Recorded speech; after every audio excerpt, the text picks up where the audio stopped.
अस्सलाम वालेकुम। Last time हमने कुछ क्राफ्ट्स किए थे जिसमें सिंपल बार चार्ट था, मल्टीपल बार चार्ट था और आपके पास हमने कंपोनेंट बार चार्ट किया था। ठीक है, आज हमने करना है पाई डायग्राम। ठीक है, अब इसको पाई डायग्राम भी बोलते हैं, इसको पाई चार्ट भी बोलते हैं। ठीक है, अब इसकी ये मैंने आपके सामने बुक का पेज खोला हुआ है, पेज नंबर 34। ठीक है, अब इसमें से मैं आपको इसकी शेप बता देती हूँ कि इसकी शेप किस तरह की होती है। जो पाई चार्ट है उसकी शेप इस तरह की होती है। ठीक है, एक सर्कल की इसकी शेप होती है और जैसे आपके पिज्ज़ा के स्लाइसेस होते हैं ना, उस तरह के इसके पार्ट्स बने होते हैं। ठीक है, और हर पार्ट जो होता है वो उस चीज़ का जो है, उस चीज़ का जितना पार्ट है आपके टोटल डाटा में वो डिस्क्राइब करा होता है। फॉर एग्जांपल, ये जो आपके सामने इस वक्त एक सर्कुलर सी डायग्राम नज़र आ रही है, ये जो है ये पाई डायग्राम है। ठीक है, इसमें एक पोर्शन फूड का है, एक क्लोथिंग का है, एक हाउस रेंट का है, फ्यूल एंड लाइट का और म्यूजिक का है, नहीं सॉरी मिसलेनियस का है। ठीक है, अब इसमें ये शो कर रहा है कि आपका जो फूड पे एक्सपेंडिचर है वो सबसे ज़्यादा है, उसके बाद क्लोथिंग पे है, मिसलेनियस पे है, फिर क्लोथिंग पे है। ठीक है, अब ये बेसिकली एक हाउस होल्ड का एक्सपेंडिचर था, उसको उन्होंने इस डायग्राम की शक्ल में शो किया है। तो जब आप इसको देखोगे तो आपको पता लग जाएगा कि किस जो टोटल एक्सपेंडिचर है उसमें से हर चीज़ पे कितना खर्च आ रहा है। ठीक है, जो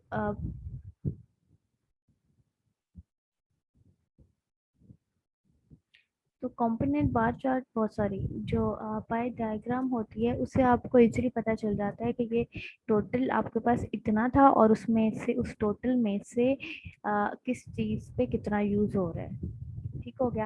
वो क्या होता है, उस सर्कुलर पार्ट आपकी होल क्वांटिटी होती है। ठीक है, और हर चीज़ की जो क्वांटिटी होती है उसका उतना सेक्शन उसको अलॉट हो जाता है। ठीक है, तो आपका पाई डायग्राम बन जाती है, इसे पाई चार्ट भी बोलते हैं। तो हमने इसको एसपीएस में बनाना है। ठीक है, तो अब हम इसको ये देख लेते हैं कि जब हम एसपीएस यूज़ करेंगे तो हमने उसमें पाई डायग्राम किस तरह बनानी है। ठीक है, ये है आपकी example number 2.14। Represent the total expenditure and expenditure on various items of a family by pi diagram. ठीक है, वो ये कह रहा है कि ये जो हम वो ये कह रहा है कि नीचे एक्सपेंडिचर दिया हुआ है इन रुपीस किसी फैमिली का।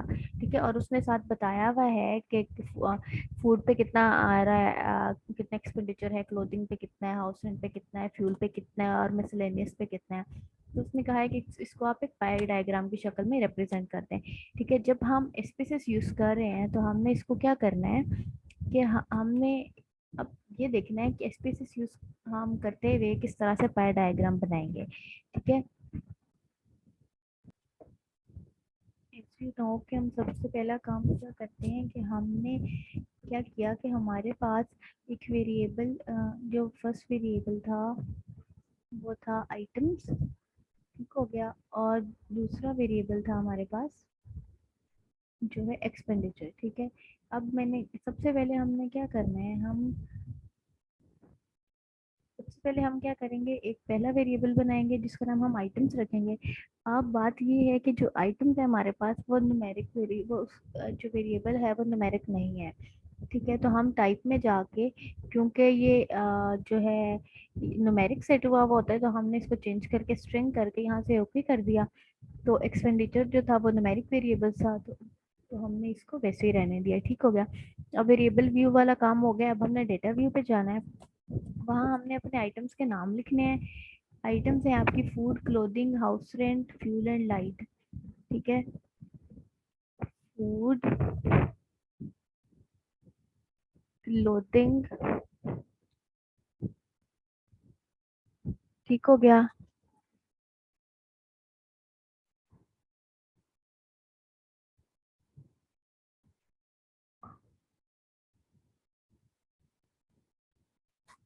ठीक है, ये हमने सारे लिख लिए। अब हमारे पास इसकी क्या है, एक्सपेंडिचर क्या है, 50, 30, 20, 15, 30, 20, 15 और 35। ठीक हो गया।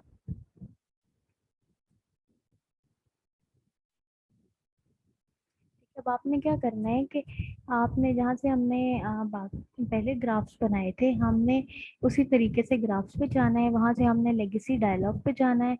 लेगेसी डायलॉग से हमने क्या करना है, यहाँ से पाई पे जाना है, क्लिक करना है। ठीक है, यहाँ से हमने ये जो थर्ड वाली ऑप्शन है वैल्यूज ऑफ इंडिविजुअल केसेस, इसको चूज करना है। ठीक हो गया, डिफाइन करना है यहाँ से। ये मैंने क्योंकि मूव की, just give me a second. अच्छा, अब आपने क्या करना है कि आइटम्स जो है उसने कहा है स्लाइसेस किसको रिप्रेजेंट कर रहे हैं, तो आपके जो स्लाइसेस हैं वो एक्सपेंडिचर को रिप्रेजेंट करेंगे। ठीक है, कि किस चीज़ पे कितना एक्सपेंडिचर आया, आपने एक्सपेंडिचर को मूव कर देना स्लाइसेस में। ये आपके पास केस नंबर सिलेक्ट हुआ होगा, आपने इसको वेरिएबल कर देना है हाईलाइट यहाँ से। तो आपने जो आइटम्स हैं इनको यहाँ पे मूव कर देना है। ठीक है, ये यहाँ पे मूव हो जाएंगे, तो आपने यहाँ से इसको, यहाँ से इसको ओके कर देना है। ठीक हो गया, जब आप ओके करोगे तो आपके पास ये पाई चार्ट आ जाएगा। ठीक है, अब जो है इधर इसकी की भी दी हुई है आपको कि जो ये डार्क ब्लू वाला है ये फूड को शो कर रहा है, जो क्लोथिंग वाला है ग्रीन है तो वो ये वाला पार्ट जो है ये क्लोथिंग है, और ये जो हमने हाउस रेंट लिया था वो ब्राउन है, तो ये ब्राउन वाला हाउस रेंट है। तो ये आपके साथ यहाँ पे की आ जाएगी और ये आपका पाई चार्ट तैयार हो जाएगा।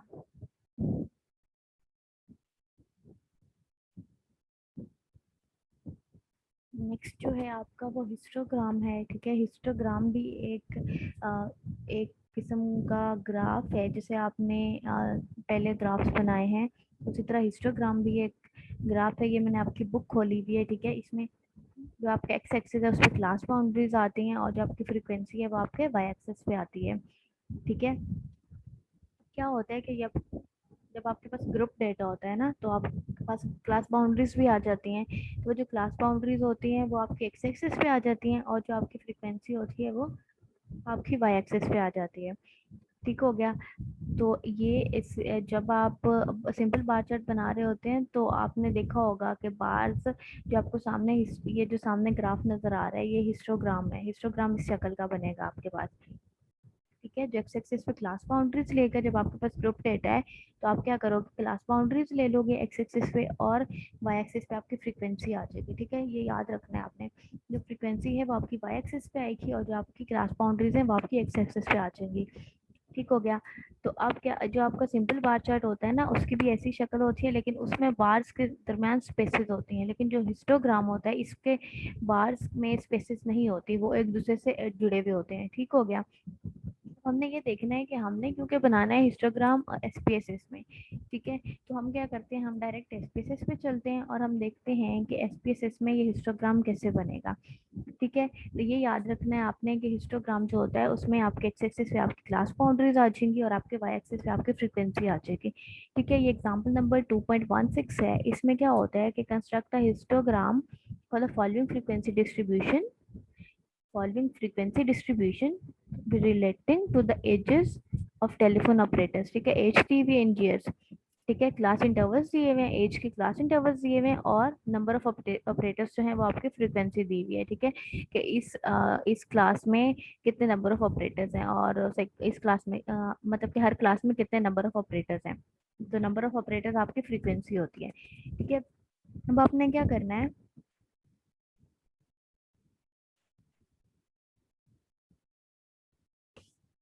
अच्छा अब हम आपकी एग्जाम्पल नंबर 2.3 करने लगे हैं एसपीसीएस पे। ठीक है, ये एग्जाम्पल 2.3 है जिसको उन्होंने ग्रुप डाटा में चेंज किया, क्योंकि हम हिस्टोग्राम बना रहे हैं, हमें ग्रुप डाटा चाहिए जिसमें क्लास बाउंड्रीज भी होंगी। ठीक है, तो ये यहाँ पे डेथ रेट्स क्लास इंटरवल्स हैं और ये क्लास बाउंड्रीज हैं। ठीक है, और ये आपकी फ्रीक्वेंसी है। आपको इसमें से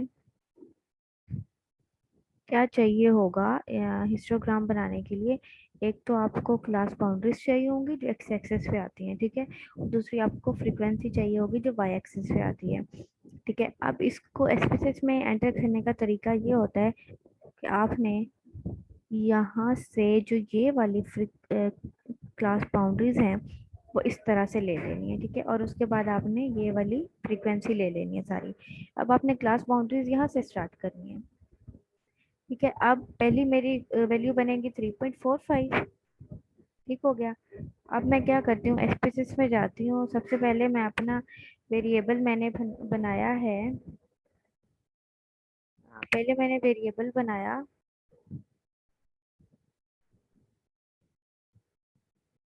ठीक है। पहले मैंने वेरिएबल बना दिया क्लास बाउंड्रीज का, टाइप न्यूमेरिक कर दी उसकी मैंने, और मैयर स्केल कर दी। तो फ्रीक्वेंसी भी मैंने जो है उसको मैंने न्यूमेरिक कर दिया, और बाकी उसकी सारी स्पेसिफिकेशन एंटर कर दी। ठीक है, मैं डेटा व्यू पे जाऊंगी, मैं यहाँ पे क्लास बाउंड्रीज एंटर करूंगी, ठीक है। और उनके अगेंस्ट फ्रीक्वेंसी एंटर कर दूंगी सबके। मैंने कहा था ना आपको 3.45 से आपने क्लास बाउंड्री शुरू करनी है, तो पहले 3.45 आ जाएगी और लास्ट 14.45, तो ये वाला आपका एक ब्लैंक चला जाएगा। ठीक हो गया। अब आपने इसमें क्या करना है, जब आप हिस्टोग्राम बना रहे हैं ना, तो क्योंकि आप ग्रुप डेटा ले रहे हैं, फ्रीक्वेंसी भी ले रहे हैं उसमें, तो आपने एडिशनल स्टेप इसमें क्या करना है इस ग्राफ में, कि आपने सबसे पहले डेटा पे जाना है। डेटा पे जाने के बाद आपने यहाँ से वेट केसेस पे जाना है, ठीक है। वेट केसेस पे जाने के बाद आपने क्या करना है कि एक सेकेंड, यहाँ पे आपने क्लिक करना है वेट केसेस बाय पे, ठीक है। इसको हाईलाइट करना है, और आपने क्या करना है, वेट केसेस बाय करना है फ्रीक्वेंसी से। तो फ्रीक्वेंसी को आपने उठा के फ्रीक्वेंसी वेरिएबल में मूव कर देना है। फिर आपने इसको यहाँ से ओके कर देना है, ठीक है। ओके हो जाएगा, ठीक है। ये ओके होने के बाद अब आपने वापस जाना है ग्राफ्स पे। ग्राफ्स पे जाने के बाद आपने जाना है लेगेसी डायलॉग्स पे। लेगेसी डायलॉग्स के बाद आपने क्या करना है, आपने जाना है हिस्टोग्राम पे, ठीक है। हिस्टोग्राम पे क्लिक करने के बाद आपने क्या करना है कि ये जो आपका क्लास बाउंड्री वाला वेरिएबल है, उसको आपने मूव कर देना है वेरिएबल में, ठीक हो गया। और ठीक है, अब फ्रीक्वेंसी से हमने ऑलरेडी रेट केस किया हुआ है, तो इसको नहीं छेड़ना। तो आपने क्या किया, वेरिएबल कर दिया, क्लास बाउंड्री को वेरिएबल में मूव कर दिया, ठीक है। जो आपने एक्स एक्सिस पे लेनी थी ना क्लास बाउंड्री, उसको आपने वेरिएबल में मूव किया। अगर आप इसको ग्राफ को टाइटल देना चाहते हैं, तो आप टाइटल में जाएंगे, आप यहाँ लिख देंगे आप हिस्टोग्राम बना रहे हैं। आगे भी लिखना चाह रहे हैं कि हिस्टोग्राम किस चीज़ का बना रहे हैं, डेथ रेट का, तो वो भी आप लिख सकते हैं, ठीक है। कंटिन्यू कर दें। तो इसके बाद आपने यहाँ से क्या करना है, ओके करना है। ओके करने के बाद, ओके करने के बाद आप देखोगे कि आपके आउटपुट विंडो जो है वो जो है आउटपुट विंडो आपको इसका हिस्टोग्राम बना के दे देगी, ठीक है। फ्रीक्वेंसी आपके वाई एक्सेस पे दे देगी, और नीचे आपको यहाँ पे एक्स एक्सिस पे क्लास बाउंड्रीज दे देगी, ठीक हो गया। अब इसकी जो कमांड्स हैं वो मैं आपको वैसे भी लिख के भेज दूंगी, ठीक है। अब आप इसका आउटपुट सेव करना है नहीं करना वो आप इसको बता देंगे, ठीक हो गया। अब हम इसको, ये आपका ठीक है कंप्लीट हो गया यहाँ पे।